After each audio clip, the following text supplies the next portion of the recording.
ધોરણ 12 કોમર્સ અર્થશાસ્ત્ર વિષયની અંદર પ્રકરણ નંબર 6 બેરોજગારીની આપણે વાત કરવા જઈ રહ્યા છીએ, જેમાં બેરોજગારી ઉદ્ભવવા માટેના કારણો આપણે જોવાના છે. આપણે અગાઉ પણ પ્રસ્તાવનાની અંદર અને ઘણા બધા મુદ્દાઓની અંદર જોયું કે ભાઈ બેરોજગારી જે છે એ આપણા દેશનો સૌથી મોટામાં મોટો અર્થતંત્રીય પ્રશ્ન છે. હવે આ બેરોજગારી જે છે એ શેમાંથી ઉદ્ભવે એના માટેના કારણો તમને અહીંયા આપેલા છે કે ભાઈ માનવ શક્તિના આયોજનનો અભાવ, માનવ શક્તિ હ્યુમન રિસોર્સ, કર્મચારીઓ જે છે એનું આપણે આયોજન કરતા નથી અને એના હિસાબે પણ બેરોજગારી ઉદ્ભવે. કઈ રીતે? ભારતમાં આયોજન કાળ દરમિયાન એટલે કે પંચવર્ષીય યોજનાની જ્યારે શરૂઆત થઈ 1949 ત્યારથી માનવ શક્તિનું આયોજન, યોગ્ય આયોજન થયું નથી. દેશમાં વર્તમાન સમયે જે પ્રકારના શ્રમની માંગ થાય છે તે સંદર્ભમાં પૂરતા યોગ્ય શ્રમનો પુરવઠો પ્રાપ્ત થાય તેવા પ્રકારની માનવ શક્તિનું આયોજન કરવા માટેની શિક્ષણ વ્યવસ્થા ઊભી થઈ નથી. આપણા દેશની અંદર જે પ્રમાણે જરૂરિયાત છે એવી જરૂરિયાતવાળા કર્મચારીઓ જે છે એ આપણને મળતા નથી. તો એના પાછળનું કારણ એ છે કે જ્યારથી આયોજન થયું ત્યારથી લઈ અત્યાર સુધી શ્રમનો જે પુરવઠો આપણે પૂરો પાડવો જોઈએ અને જેવા પ્રકારના કર્મચારીઓની જરૂર હોય એવા કર્મચારીઓ આપણને મળતા નથી. એનું કારણ એ છે કે એના માટેની શિક્ષણની જે વ્યવસ્થા છે એ ઊભી થઈ શકી નથી. ઉચ્ચ શિક્ષણ જે છે અથવા તો ઉચ્ચ તાલીમ પામેલા કર્મચારીઓ જે છે એ આપણને મળતા નથી.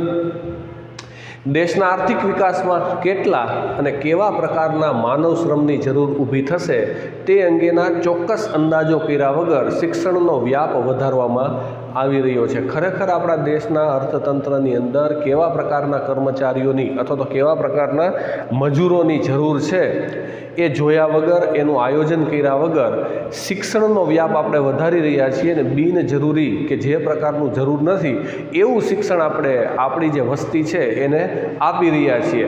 એટલે પરિણામે પ્રતિ વર્ષે લાખો શિક્ષિત યુવાનો ડિગ્રી મેળવે છે. લાખોની સંખ્યામાં યુવાનો જે છે એ અલગ અલગ પ્રકારની ડિગ્રીઓ મેળવે છે. જેમની પાસે વર્તમાન આર્થિક વિકાસને અનુરૂપ જ્ઞાન, તાલીમ કે શિક્ષણ ના હોવાથી શિક્ષિત હોવા છતાં બેરોજગારીનો ભોગ બને છે. આવા જે નવયુવાનો છે કે જે શિક્ષિત છે એ પણ બેરોજગારીનો ભોગ બને છે. કેમ કે એની પાસે જે શિક્ષણ છે એ શિક્ષણ કોઈ પણ જગ્યાએ કામમાં આવતું નથી એવા પ્રકારનું છે, એટલે ટૂંકમાં આયોજન વગરનું છે. આ માનવ શક્તિના આયોજનની ખામીનું સીધું પરિણામ છે. એટલે આ જે પરિણામ છે એ શેનું છે? તો કે આપણે માનવ શક્તિનું આયોજન કર્યું નથી અને યોગ્ય શિક્ષણ આપતા નથી. કેટલાક સંજોગોમાં રોજગારી કે વિકાસની અપૂરતી તકોને કારણે ઉચ્ચ લાયકાત ધરાવતા ડૉક્ટરો અને એન્જિનિયરો દેશમાં યોગ્ય કામ ના મળતા વિદેશમાં જાય છે. ઘણી બધી વખત એવું થાય છે કે રોજગારી અને વિકાસની પૂરતી તકો ન મળે તો ઉચ્ચ ડિગ્રી પ્રાપ્ત અથવા તો ઉચ્ચ શિક્ષણ પામેલા કેટલાક ડૉક્ટરો અને એન્જિનિયરો જે છે ભારતમાં પોતાની સેવા આપતા નથી, એ વિદેશમાં પોતાની સેવા જે છે એ આપે છે, એટલે કે ત્યાં ચાલ્યા જાય છે.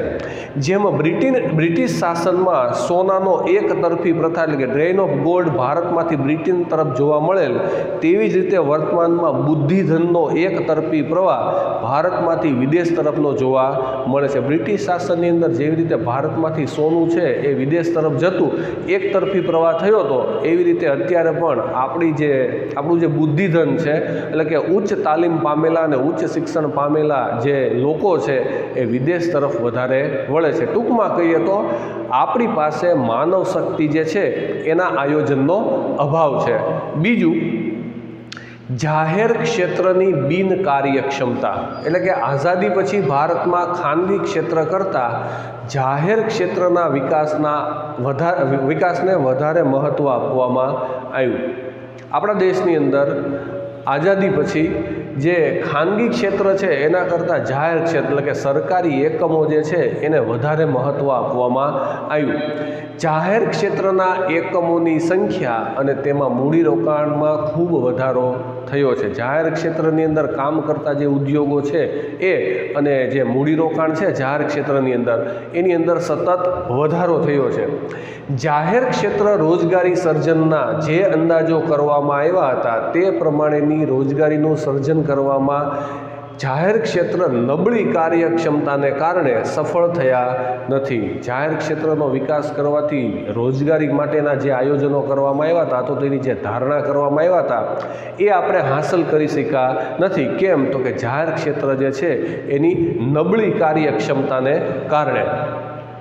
પ્રમાણમાં વધુ રોજગારી આપી શકે તેવા ખાનગી ક્ષેત્ર ઉપર જાહેર ક્ષેત્રના વિકાસ હેતુસર અંકુશો મૂકવામાં આવ્યા। જે ખાનગી ક્ષેત્ર છે એના ઉપર ઘણા બધા એવા અંકુશો મૂકવામાં આવ્યા જેથી કરી ખાનગી ક્ષેત્ર જે છે એનો વિકાસ જે છે એ ઘટતો ગયો। તેમજ ખાનગી ક્ષેત્રના વિકાસ માટે પૂરતું ધ્યાન પણ આપવામાં ન આવતા રોજગારીની તકો ઓછી ઊભી થઈ શકી અને બેરોજગારીમાં વધારો થઈ શક્યો। એટલે કે ખાનગીકરણ જે છે ખાનગી ક્ષેત્ર જે છે એના વિકાસ ઉપર પૂરતું ધ્યાન આપવામાં આવ્યું નહીં કે જે ખરેખર રોજગારી ઊભી કરી શકે અને એના પરિણામે બેરોજગારીમાં સતત વધારો થતો ગયો। ત્યાર પછી કૃષિ ક્ષેત્રના વિકાસની અવગણના। ભારત એ કૃષિ પ્રધાન દેશ છે અને ભારતની મોટાભાગની વસ્તી ગામડાઓમાં વસે છે। ભારત છે એ કૃષિ પ્રધાન દેશ છે અને ભારતની 70% વસ્તી જે છે એ ગામડાઓની અંદર વસે છે। આ વસ્તી મોટે ભાગે રોજગારી માટે કૃષિ ક્ષેત્ર પર આધાર રાખતી હોય છે। આ મોટાભાગની વસ્તી જે ગામડાઓની અંદર વસે છે એ શેના ઉપર આધારિત છે? ખેતી ઉપર આધારિત છે। એમની રોજગારી જે છે એ ખેતીમાંથી પ્રાપ્ત થાય છે। તેથી કૃષિ ક્ષેત્ર વધારે રોજગારી પૂરી પાડે તેવું આયોજન જરૂરી છે। એટલે આપણી જો મોટાભાગની વસ્તી છે મોટાભાગના લોકો છે એ ખેતી ક્ષેત્ર ઉપર નિર્ભર હોય તો ખેતી ક્ષેત્રનો વિકાસ થાય એવું આયોજન કરવું આપણા માટે જરૂરી છે। પરંતુ ભારતની આર્થિક વિકાસ નીતિમાં કૃષિ ક્ષેત્ર કરતાં અન્ય ક્ષેત્રોને વધારે મહત્ત્વ આપવામાં આવ્યું છે। હવે તમે જુઓ તો અન્ય ક્ષેત્રો જે છે એટલે કે ઔદ્યોગિક ક્ષેત્ર જે છે એના ઉપર ભારત સરકારે વધારે ધ્યાન કેન્દ્રિત કર્યું છે। આપણો જે મૂળ ઉદ્યોગ છે મૂળ ધંધો જે છે એ શું છે? ખેતી। કે ખેતીમાંથી મોટાભાગની આપણી આવક જે છે એ પ્રાપ્ત થાય છે। એ ઉપરાંત મોટાભાગની વસ્તી જે છે આપણી એ ખેતી ઉપર નિર્ભર છે। પરિણામ સ્વરૂપ કૃષિ ક્ષેત્રના વિકાસને ઓછું મહત્ત્વ અપાતા કૃષિ ક્ષેત્રનો યોગ્ય વિકાસ થઈ શક્યો ન હોવાથી તેમાં રોકાયેલ શ્રમિકોને પૂરા સમયની રોજગારી મળી શકે એવું નક્કર આયોજન થઈ શક્યું નથી। હવે ખેતી ક્ષેત્ર ઉપર ધ્યાન આપવામાં આવ્યું નથી, ખેતી ક્ષેત્રના વિકાસ ઉપર ધ્યાન આપવામાં આવ્યું નથી। તેથી ખેતી ક્ષેત્ર સાથે સંકળાયેલા મોટા ભાગના જે લોકો છે એને પૂરતા સમયની રોજગારી મળી શકતી નથી, પૂર્ણ સમયની રોજગારી મળી શકતી નથી અને પરિણામે મોટાભાગના શ્રમિકો જે ખેતી ક્ષેત્ર સાથે સંકળાયેલા છે એ કેવા રહે છે? બેરોજગાર રહે છે। કૃષિ ક્ષેત્રે આવેલ હરિયાળી ક્રાંતિનો લાભ પણ દેશમાં પંજાબ, હરિયાણા જેવા અમુક રાજ્યોને જ થયો। તેથી કૃષિ ક્ષેત્રે સાર્વત્રિક રોજગારીની તકોમાં વધારો ના થઈ શક્યો। વધતી વસ્તીનું કૃષિ ક્ષેત્ર પર ભારણ, અપૂરતી સિંચાઈની સગવડતાઓ, કૃષિ ધિરાણની અપૂરતી સગવડ, વરસાદની અનિશ્ચિતતા તેમજ કૃષિ ક્ષેત્રના અન્ય જોખમોને કારણે ભારતમાં કૃષિ ક્ષેત્રનો વિકાસ પૂરતો થયો નથી।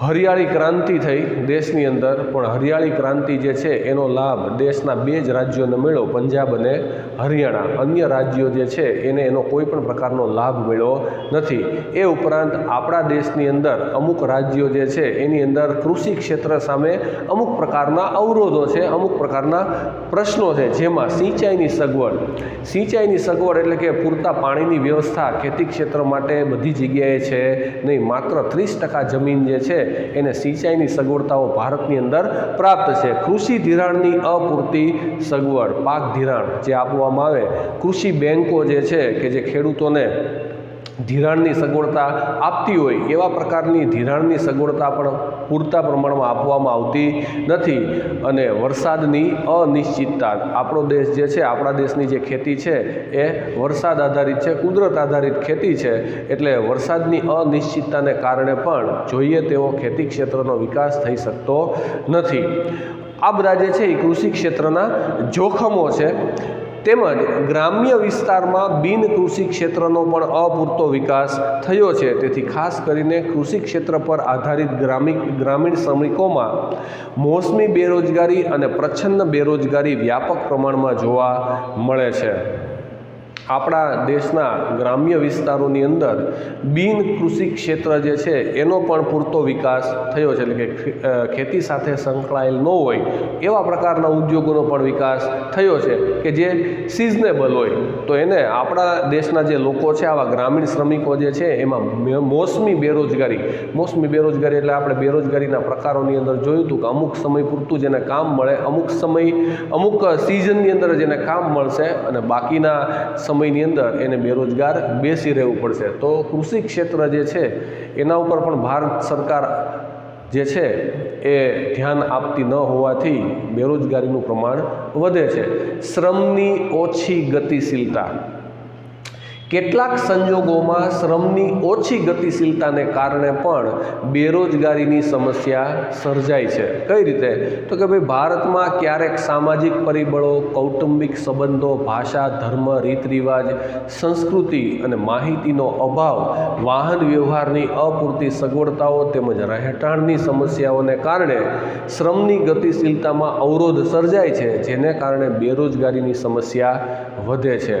આપણા દેશની અંદર રૂઢિચુસ્તતાને કારણે ઘણી બધી વખત અમુક સામાજિક પરિબળો, કૌટુંબિક પરિબળો કે પછી ભાષા છે, ધર્મ, રીત રિવાજ, સંસ્કૃતિ, આ બધા જે છે અવરોધ કરે. એક રાજ્યમાંથી બીજા રાજ્યમાં શ્રમ કરવા માટે જવું હોય તો આ બધા જે છે એ એક પ્રકારના અવરોધો છે. એના લીધે પણ શ્રમિકો જે છે એ એક જગ્યાએથી બીજી જગ્યાએ જઈ શકતા નથી. એટલે શું થાય? શ્રમની જે ગતિશીલતા છે એ અવરોધાય. ખરેખર જે જગ્યાએ શ્રમિકોની જરૂરિયાત છે ત્યાં શ્રમિકો મળતા નથી અને જે જગ્યાએ શ્રમિકોની જરૂરિયાત નથી એવી જગ્યાએ શ્રમિકો જે છે એનું ભારણ વધુ રહે છે. આના કારણે પણ દેશની અંદર બેરોજગારીની સમસ્યા જે છે એ ઊભી થાય છે.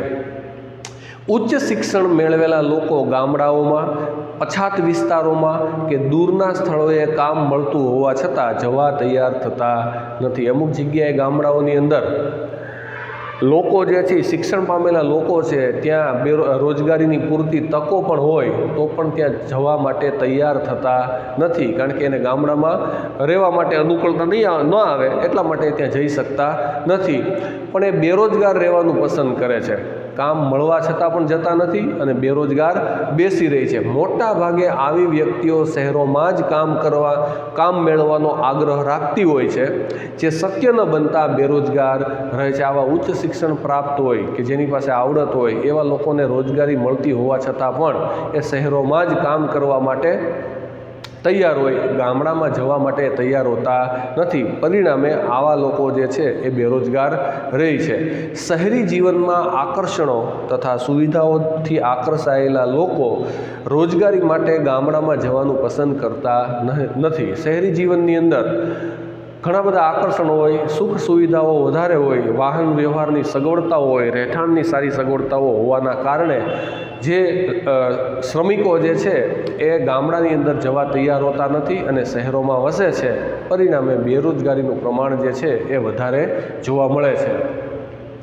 અપૂરતી માળખાકીય સુવિધાઓ, ગ્રામ્ય વિસ્તારમાં અપૂરતી માળખાકીય સુવિધાઓ પણ બેરોજગારીની સમસ્યા માટેનું એક કારણ છે. અપૂરતી માળખાકીય સુવિધાઓ ભારતના ગામડાઓની અંદર જોવા મળે છે. દાખલા તરીકે પીવાના પાણી, રોડ, રસ્તા, રેલવે, વાહન વ્યવહાર, સંદેશા વ્યવહાર, બરાબર, ટેલિફોનની સગવડતાઓ, આ બધું જે છે એ માળખાકીય સુવિધાઓનો ગામડાઓની અંદર અભાવ જોવા મળે છે. અપૂરતી સુવિધા હોવાથી ગ્રામ્ય વિસ્તારમાં રોજગારીનું સર્જન મોટા પાયે કરી શકાતું નથી. આવી બધી સુવિધાઓ ગામડાઓની અંદર ન હોવાથી ત્યાં રોજગારીનું સર્જન મોટા પાયા ઉપર આપણે કરી શકતા નથી. જેમ કે ગામડામાં ઉદ્યોગો માટે સસ્તા દરે શ્રમિકો અને કૃષિ ક્ષેત્ર સાથે સંકળાયેલા ઉદ્યોગોને કાચો માલ સરળતાથી મળી શકે તેમ છે, પરંતુ ત્યાં ઉદ્યોગો માટે સતત અને અપૂરતી વીજળીની સગવડનો અભાવ હોવાથી લોકો ગ્રામ્ય વિસ્તારોમાં ઉદ્યોગો સ્થાપવા તૈયાર થતા નથી. પરિણામે ત્યાં નવી રોજગારી ઊભી ના થતાં બેરોજગારી સર્જાય છે. ગામડાઓની અંદર ઉદ્યોગો માટે શ્રમિકો મળી રહી છે, કાચો માલ સામાન પણ ત્યાં મળી રહી છે. એમ છતાં પણ વીજળી જે છે એ અપૂરતી ત્યાં મળતી હોવાથી બરાબર જે ઉદ્યોગકારો જે છે એ ત્યાં ઉદ્યોગો સ્થાપવા માટે તૈયાર થતા નથી અને પરિણામે ત્યાં બેરોજગારીની સમસ્યા જે છે એ ઉદ્ભવે છે. ઉપયુક્ત કારણો ઉપરાંત ભારતમાં રાષ્ટ્રીય રોજગાર નીતિનો અભાવ, ઉદ્યોગ ધંધાને પ્રોત્સાહન મળે તેવા વાતાવરણનો અભાવ, કુદરતી સંસાધનોનો અપૂરતો ઉપયોગ પણ બેરોજગારીની સમસ્યા વધારવા માટે જવાબદાર હોય છે. આ બધા કારણો તો છે જ કે ભાઈ માળખાકીય સુવિધાઓનો અભાવ, એ ઉપરાંત ભારતમાં રાષ્ટ્રીય રોજગાર નીતિ જે છે એનો અભાવ. રાષ્ટ્રીય રોજગાર નીતિ જે એમ્પ્લોયમેન્ટ પોલિસી છે એ સરકાર દ્વારા યોગ્ય પ્રમાણે એની રચના કરવામાં આવી નથી. ઉદ્યોગ ધંધાને પ્રોત્સાહન મળે એવા પ્રકારના આયોજનો કે એવા પ્રકારનું વાતાવરણ જે છે એ ઊભું કરવામાં આવતું નથી અને કુદરતી સંસાધનો જે છે કે જેનો ઉપયોગ પૂરતા પ્રમાણમાં આપણે કરતા નથી અને આ બધા કારણોને હિસાબે ભારતની અંદર જે બેરોજગારીનું પ્રમાણ છે સતત વધતું જાય છે. હવે ત્યાર પછીનો જે ટોપિક છે કે ભાઈ બેરોજગારી ઘટાડવાના ઉપાયો. અત્યાર સુધી આપણે એના કારણો જોયા. હવે બેરોજગારી ઘટાડવાના જે ઉપાયો છે એ હવે પછીના લેક્ચરની અંદર આપણે આગળ વધારશું. આભાર.